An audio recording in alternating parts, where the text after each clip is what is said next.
Markets have been providing an essential service because of their role in supporting local farms and providing communities access to fresh, healthy food during the pandemic. In this week's edition of The Best and the Bravest, we visited markets to see how market vendors are coping. The best and the bravest. Earning their income in public, often crowded spaces to feed the nation. Now a global pandemic posing a major threat to their livelihoods. While everyone was rushing and panicking, market vendors had to stand firm. You couldn't get to serve the customers fast enough because they were plenty.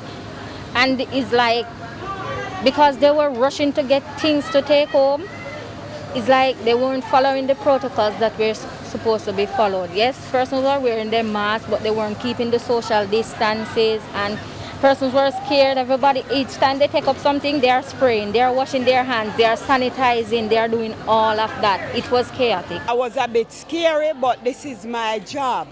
This is my only means and ways of living.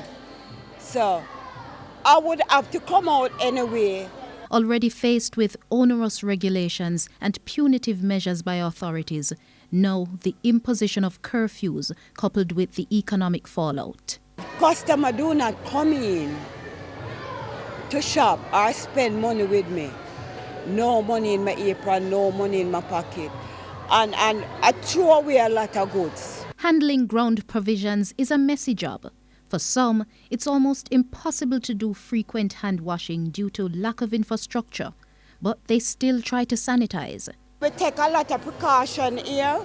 We use a lot of water, we wash our hands often, we stock up on water, we stock up on soap, alcohol, sanitizer. I even go as far as using salt. And due to the numerous transactions throughout the day, there's a new trend, sanitizing money. But the money is coming from them, you know. You don't know, they might cough and use their hand, and you understand all of that. I think money circle so many people. Because there's no control as to where money will go for the day.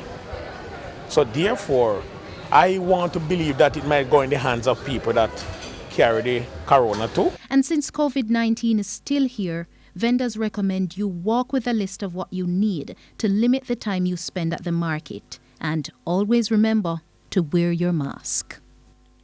The best and